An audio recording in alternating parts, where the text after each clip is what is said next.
Gracias. Buenos días, México. Buenos días, queridas mujeres líderes. I'm so excited to be here, to be part of this celebration of women's achievement in Mexico. I would like to, of course, express first and foremost, my deepest appreciation to the Forbes chairpersons of Latin America and Mexico, Jonathan Torres, and to the Forbes team for the invitation to speak at this celebrated gathering, which has brought together an impressive lineup of champions of gender equality and women's empowerment. We are convinced that this is currently the most important undertaking. The Gender Equality and Women's Empowerment Project is the most important project for humanity in this century. It's an urgent project. It's an emergent project. As the Foreign Minister of Mexico said, we can't wait another century. We cannot wait another 70 years. We only can work towards achieving it within this generation, in the next 15 years. We have to get there. We have to have an expiry date for inequality and discrimination.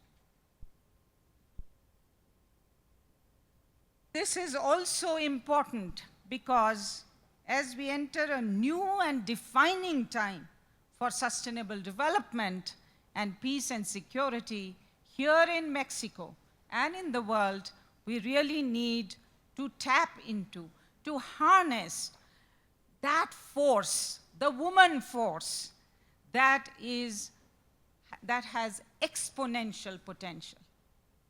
And I think our previous speakers spoke to that. Let me also thank the Mexican authorities, especially Foreign Minister Claudia Ruiz Massieu, who gave us such an inspirational address. And I want to thank the government of Mexico and her for their support to the Gender Equality Project, both here in Mexico, being role models, but also around the world, with Mexico as a global actor for gender equality and women's empowerment, but also a regional actor. I thank Roberto Lopez, our Mexican he-for-she champion and president of Sony Mexico, who has engaged artists and producers to use music to spread the vision of a planet where women and men stand as equal and the old notions of machismo are transformed into a he-for-she commitment for solidarity with women.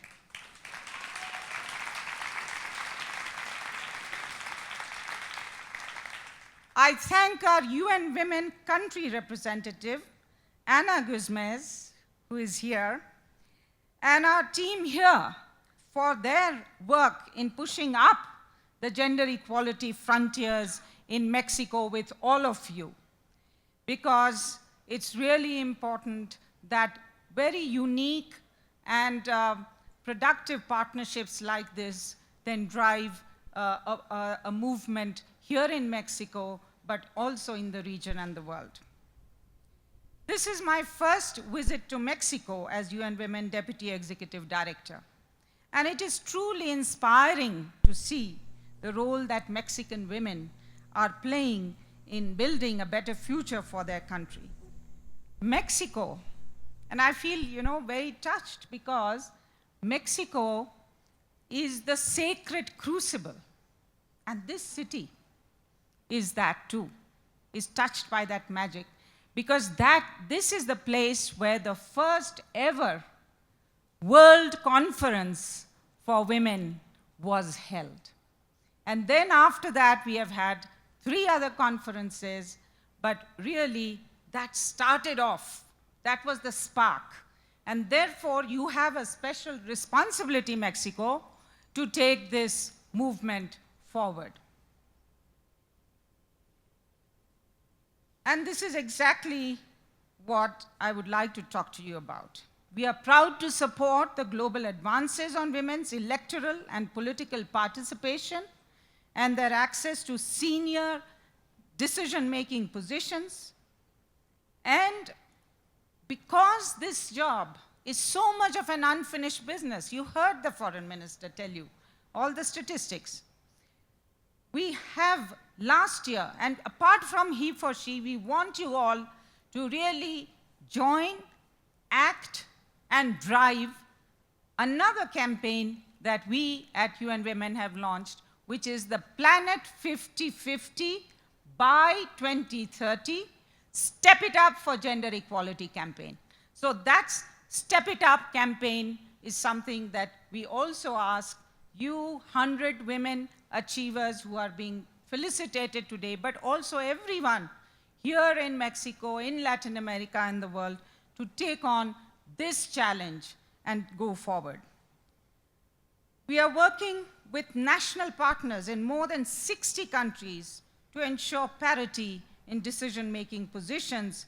In Mexico, women hold 42% of seats in the lower chamber of Congress, and it's the 7th place in the world, and it's an achievement, outstanding achievement. But what is the global average? The global average is less than 24%, not even the critical mass of 33%. So from the global to the local, women's leadership and political participation are restricted. Women are underrepresented in leading positions, whether in elected office, public service, the private sector, the judiciary, in law enforcement, in science, technology, engineering, mathematics, or academia. And this is despite, and Mexico is a wonderful example of this. You've achieved more than gender parity in education for women. And yet, that is not translated into women's full participation in the productive economy, in their leadership of the economy.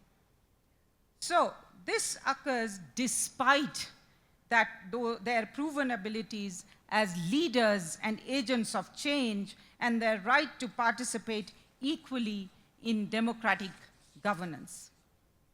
40 years after the first conference of women hosted in Mexico, and 20 years after the adoption of the Beijing Declaration and Platform for Action, which called for gender balance in every area, in every sector, women are still far from having equal participation in decision-making.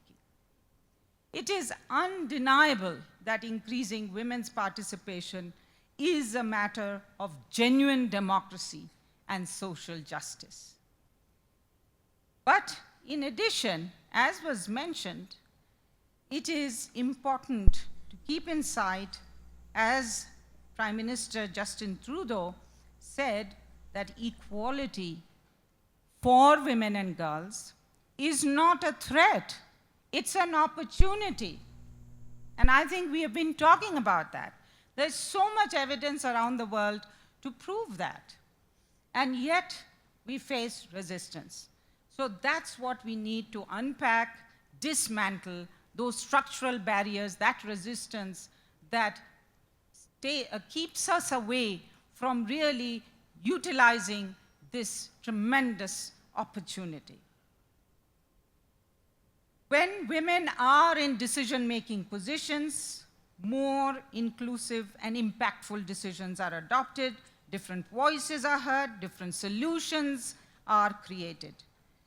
Women's participation in all areas of decision-making is as necessary to understanding and negotiating the pathways to achieving poverty eradication, sustainable development, human rights, peace and security for all, and in all circumstances. in migration context, in humanitarian response and resilience building context, in every context. And this has been again proven, again and again.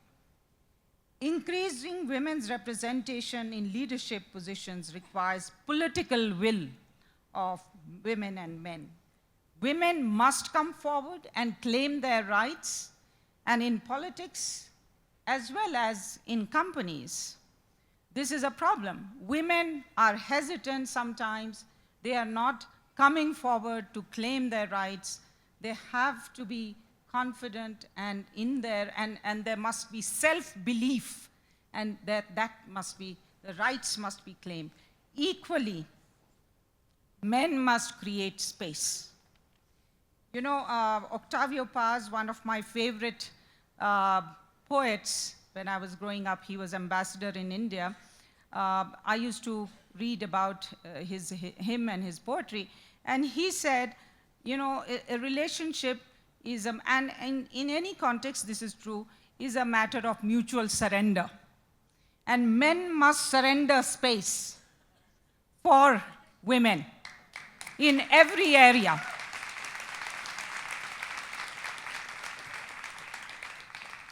And this is true of in government, political parties, parliamentary spaces, and also in companies. But beyond politics, women's participation in decision-making in the economic and financial sectors is still scarce, and they still fight disadvantage. But I want to talk to you and make a special appeal to you to support our efforts to transform the corporate sector through what we call the Women's Empowerment Principles. Some 1,000 companies around the world have embraced these principles, which are about transforming companies from within in terms of promoting women, supporting women, giving them positions in decision-making, but also supporting women in the marketplace by sourcing from women, supporting women entrepreneurs, but also supporting work in the community for women, particularly disadvantaged women, and helping them to join the mainstream of economic and productive activity and income.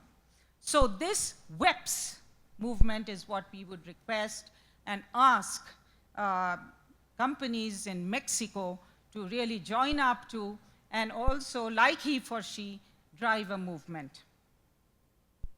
Because just as laws, policies, measures are important to drive this change and to create a new normal, it's also important to drive movements in every major area of impact, social and economic impact. And by the way, companies have very big social impact as much as they are economic powerhouses. So, much remains to be done.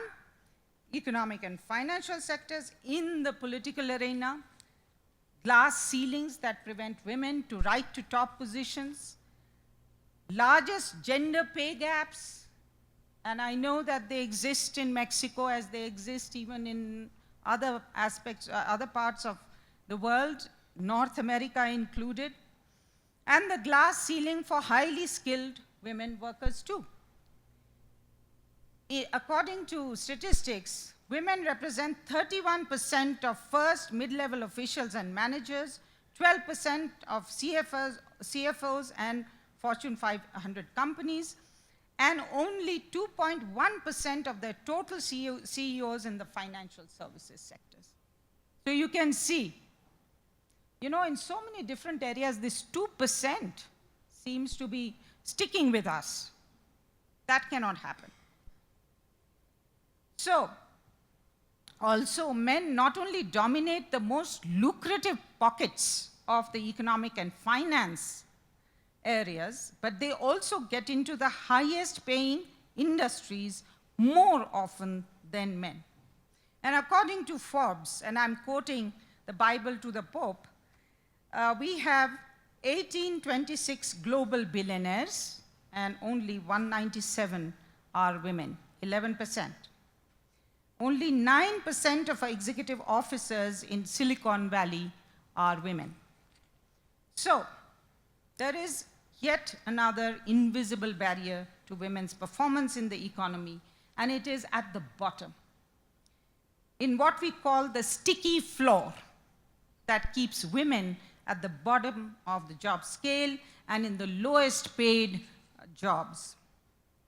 And as UN Women's flagship report on the progress of the world's women says, gender pay gaps tend to be larger in countries where the overall distribution of wages is more unequal. So overall inequality, and gender inequality is the mother of all inequality. An important aspect of inequality lies in the fact of unpaid care work.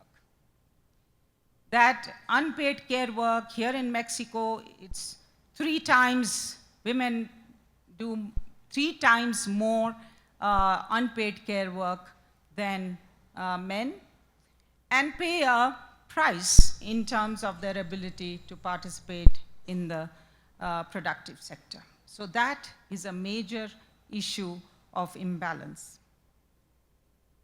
Also, domestic work. About 83% of women's, of the world's 53 million documented domestic workers, we have many undocumented, are women. And their number is increasing steadily in all countries.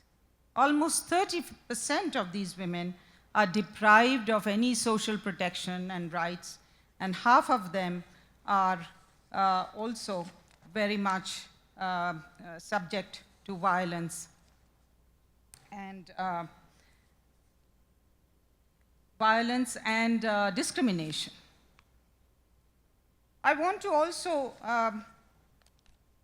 mention that despite these huge challenges, in terms of political commitment globally, including by the government of Mexico and with the leadership of government of Mexico, last year we made history together in several ways. Firstly, a global compact on gender equality and women's empowerment was adopted through the adoption of the path-breaking Agenda 2030 on sustainable development. So this is about transforming the world. And within that, there is a dedicated goal on gender equality, SDG 5. And we call it High Five. It is SDG 5 on achieving, not just promoting, achieving gender equality and empowering all women and girls. And it has targets on ending all forms of discrimination in law and practice, ending violence against women and harmful practices, also valuing unpaid care work and provisioning it, economic empowerment and access, ownership and control over resources, productive resources, including finance, and it is about, of course, parity in leadership in all areas, voice, participation, leadership of women in all areas. And they are all interlinked. If you're not economically independent, you are more vulnerable to violence. If you can't get out of violent relationships. So there are all these interlinkages, and of course, there are 17 goals, and 17 goals are all interlinked, and all have to be delivering for sustainable development for women and girls, but also benefiting from their empowerment. So this is the Gender Equality Compact in Agenda 2030. In the climate change agreement that was reached in Paris also, there is a commitment to gender equality and women's empowerment. In peace and security, in all of the, and financing for development, financial inclusion of women is a critical missing link in the world economy. And this is something, as well as in a national economy, in a local economy.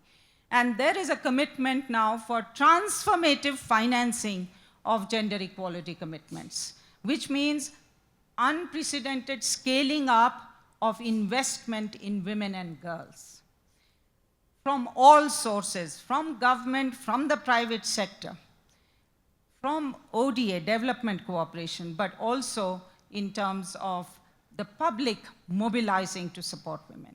So all of this is now committed to. And in that context, we expect that the movement now should be to achieve, therefore, this goal, SDG 5, within this generation. I also want to say that it is now time for all countries to move forward with implementation. And implementation means changing the way we do. It's not business as usual, it's not governance as usual, it is not community as usual, it's not even family as usual. Because everybody has to really do a change of script.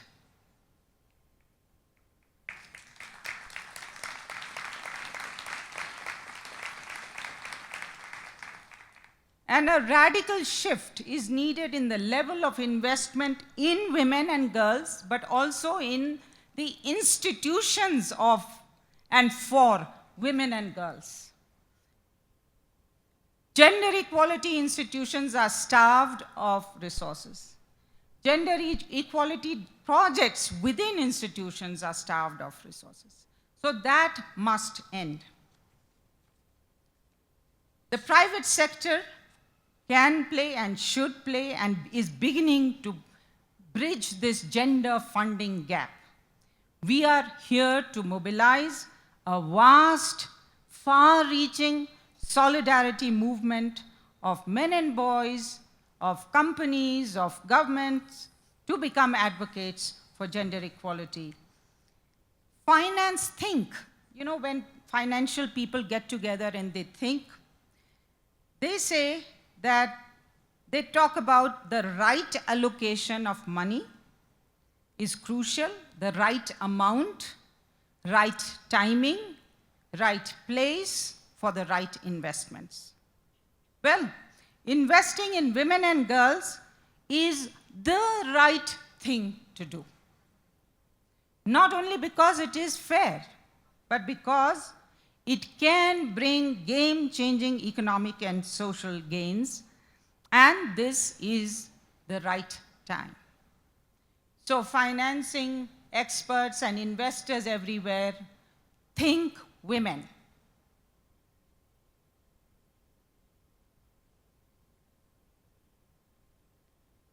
There are countless studies that tell us that women have greater abilities to fully contribute to the economy.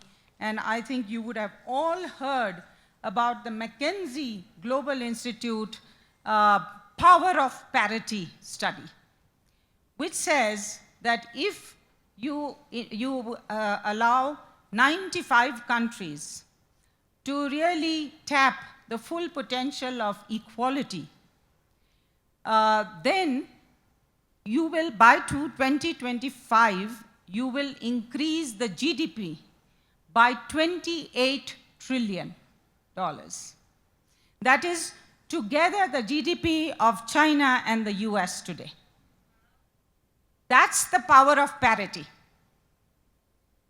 So that's what we need to unleash, and we really need to also look at the cost of not doing so. We are already paying that cost. So let's get going and mobilize the power of parity. I want to also say that gender equality is not only a woman's business, it's everyone's business. It implicates everyone. And therefore, everyone must get engaged and at every level really prioritize women's economic and financial empowerment. And realizing goal 5, and I really want you to champion this goal as women achievers, those of you, those 100 women who are being honored here, you represent the struggle of gender equality. You represent the achievement, and you represent the contribution that you have been making in your communities, in your sectors. But we must also think intergenerationally. Young women now also need to be particularly powered to reach the moon and the Mars.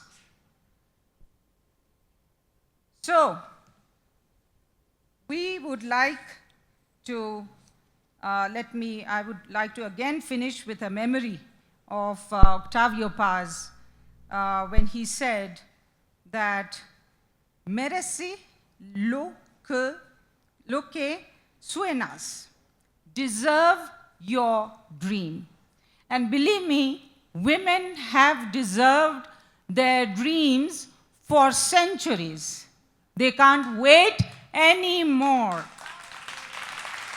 Muchas gracias, México.